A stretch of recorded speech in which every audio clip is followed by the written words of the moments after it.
శ్రీ సచిదానంద సమర్థ సద్గురు సాయి మహారాజ్కి జై. సాయి బిడ్డలందరికీ కూడా సాయినాథుని ఆశీర్వాదాలతో మనము 12వ అధ్యాయంలో ఉన్నామండి. ఈ 12వ అధ్యాయం ఏంటంటే భక్తుల యొక్క అనుభవాలు.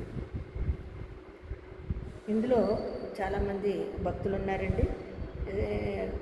కాకా మహాజని, దోమాల్ లీడరు, నిమోన్కర్ భార్య, మూలే శాస్త్రి, రామభక్తుడైన ఒక డాక్టరు మొదలైన వారి అనుభవాలు ఇందులో ఉంటాయండి. శిష్టులను రక్షించుటకు, దుష్టులను శిక్షించుటకు భగవంతుడు అవతరించాడు సంగతి పూర్వపు అధ్యాయంలో తెలుసుకున్నాం.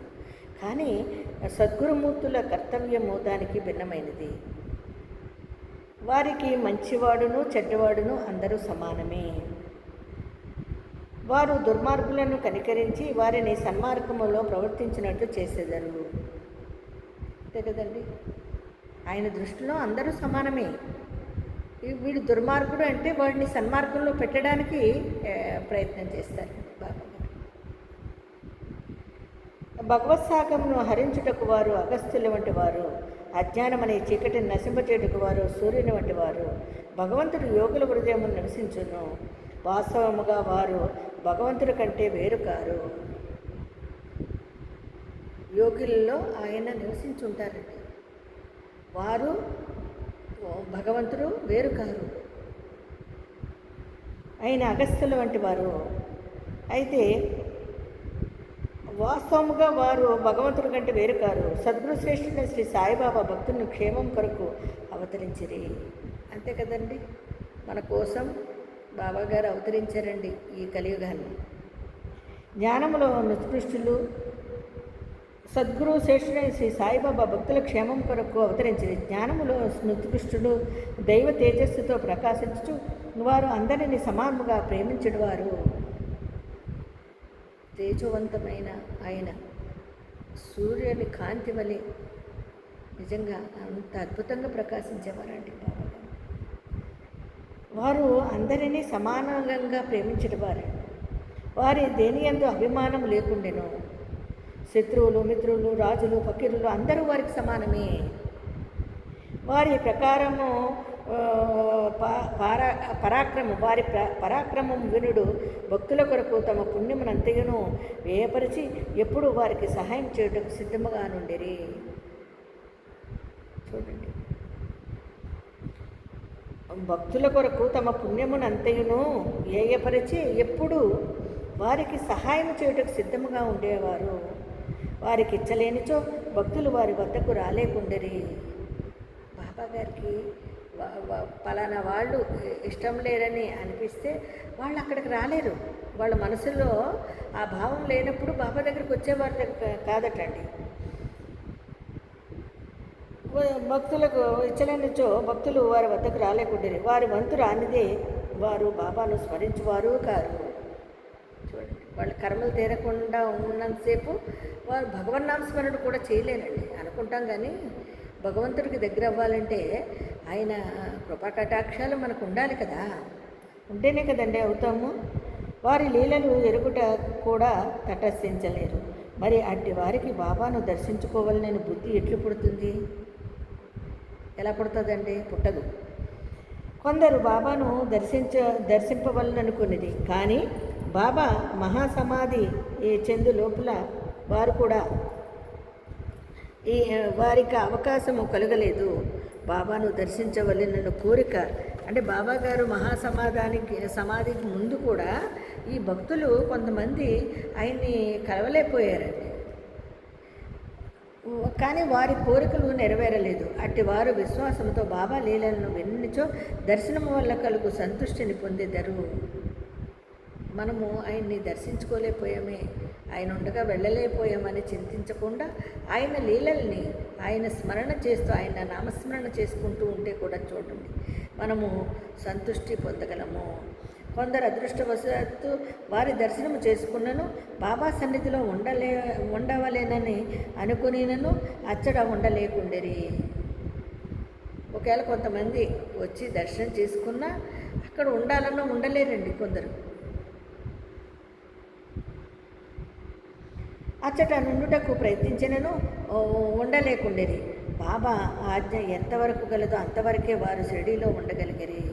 ఆయన ఆజ్ఞానుసారమే అక్కడ ఉండగలిగేవారటండి. ఎంతవరకు ఉండాలో అంతవరకే ఉండేవారట. అయితే బాబా పొమ్మని వెంటనే షిరిడి విడిచి వెళ్ళిపోవాలండి. కాబట్టి సర్వము బాబా ఇష్టమైపైనే ఆధారపడి ఉన్నది. ఈ ఉండాలి వెళ్ళాలి అనేది కూడా ఆయన నిర్ణయమే. ఆయన నిర్ణయాన్ని మనము ఓకే చేసుకోవాలండి. ఎందుకంటే లేకపోతే కష్టాల పాలవుతాం. సద్గురు సాయినాథులు వారు, పరబ్రహ్మస్వరూపుడైన మన సద్గురు సాయినాథులు వారు మన మంచి కోరి అక్కడ నువ్వు ఉండాలా, షిరిడి వచ్చావు బాగానే ఉంది, నువ్వు ఉండాలా వెళ్ళాలా అనేది ఆయన నిర్ణయం మీద ఆధారపడింది. ఆయనకు తెలుసు వచ్చాము, పని అయిపోయింది, వెళ్ళాలి, అక్కడ ఏదో పని ఉంది నీకు.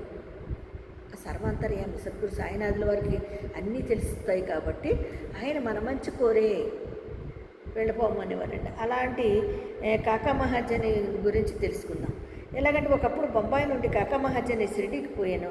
అచ్చడి ఒక వారం రోజుల నుండి గోకులాష్టమోత్సవం కూడా చూసుకుని బాబాను దర్శించిన వెంటనే అతనితో పాటు ఇట్లనిది అతను గోకులాష్టమి ఉత్సవం చూడవలనని వస్తాడండి.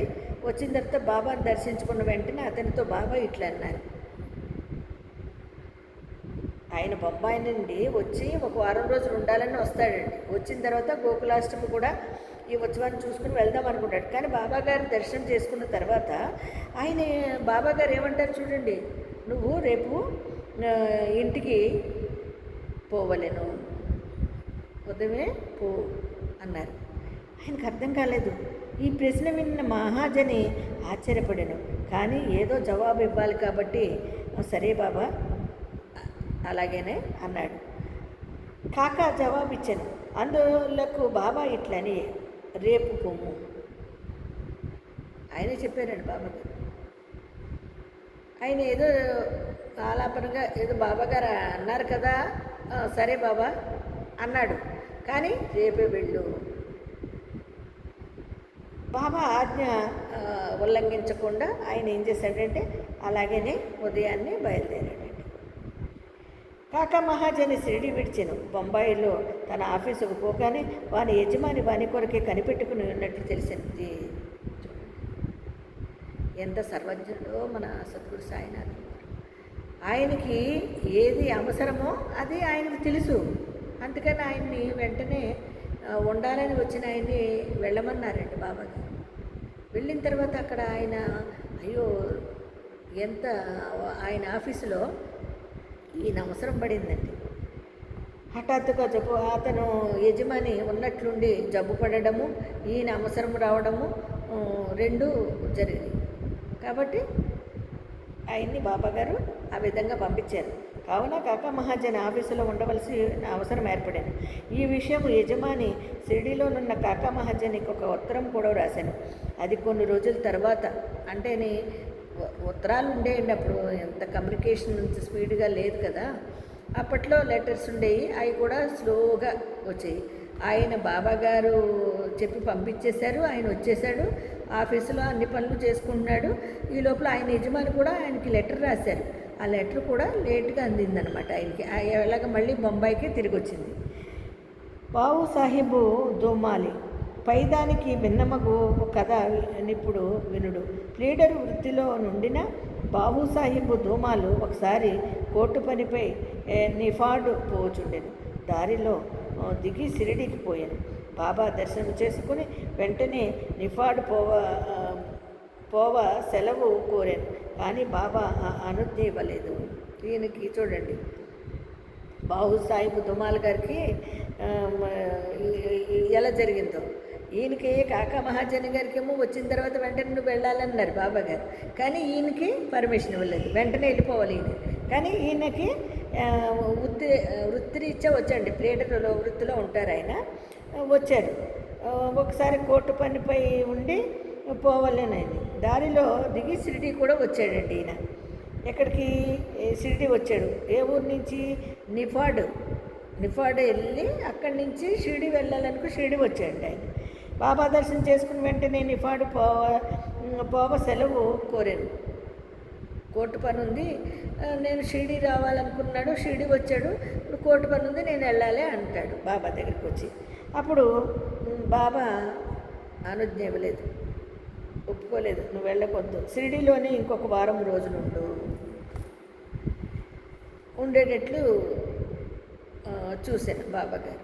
ఆయన్ని ఇంకొక వారం రోజులు నువ్వు ఇక్కడే ఉండాలి. ఆ తర్వాత అతడు బాబా వద్ద సెలవు పొంది నిఫాడ్ చేరగా అక్కడ మెజిస్ట్రేటుకు కడుపు నొప్పి వచ్చి కేసు వాయిదా పడిందని తెలిసాను. తరువాత ఆ కేసు విచారణ కొన్ని నెలల వరకు సాగాను. 4 మెజిస్ట్రేట్లు దానిని విచారించిరి. తొట్టతుదకు ధూమాలు దానిని గెలిచెను. అతని కక్షిదారు విడుదలయ్యాను. చూసారా, అక్కడ ఆయనకి ఆ పనిలో లేట్ అయ్యే అవకాశం ఉంది కాబట్టి ఆ వారం రోజులు ఈయన్ని ఆపేశారు బాబాగారు. ఆయన లీలలు అద్భుతం అండి. అసలు సద్గురు సాయినాథుల వారు సాష్టాంగ నమస్కారాలండి ఆయనకి. మనము నిరంతరము ఆయనకి సాష్టాంగ నమస్కారం చేసుకొని అసలు ఆయన్ని నిరంతరము తలుచుకుంటూ మనము నిత్య కృత్యాలలో, నిత్య పనులలో నిత్యము ఆయన్ని ధ్యానించుకుంటూ ఉంటే అసలు మనకి ఇంకా తిరుగులేదండి. ప్రతి ఒక్క సాయి బిడ్డ కూడా ఆయన్ని ఈ విధంగా కొలుచుకోండి, స్మరించండి, ధ్యానించండి, పూజించండి. ఆయనకి ఎంత చేసుకున్నా కూడా మన యొక్క భావాలని తెలుసుకునే ఆయన మనకి ఎంత అద్భుత లీలల్ని ఇస్తారండి బాబాగారు. దాన్ని ప్రతి ఒక్క సాయి బిడ్డ చాలామంది అనుభవపూర్వకంగా అనుభవించిన వాళ్ళు ఉన్నారు. మరి అనుభవం లేని వాళ్ళు బాబాని గట్టిగా పట్టుకోండి. మన అంతర్యామి ఆయన. మన హృదయంలో ఏమనుకుంటున్నామో ఆయన తెలుస్తుందండి. సర్వాంతర్యామి సద్గురు సాయినాథుల వారు. ప్రతి సాయి బిడ్డ కూడా అలా చేస్తారు కదా. మనం 12వ అధ్యాయంలో ఉన్నామండి. రేపు మళ్ళీ నిమోన్కర్ భార్య గురించి తెలుసుకుందామండి 12వ అధ్యాయంలో. అంతవరకు సాయిరామండి.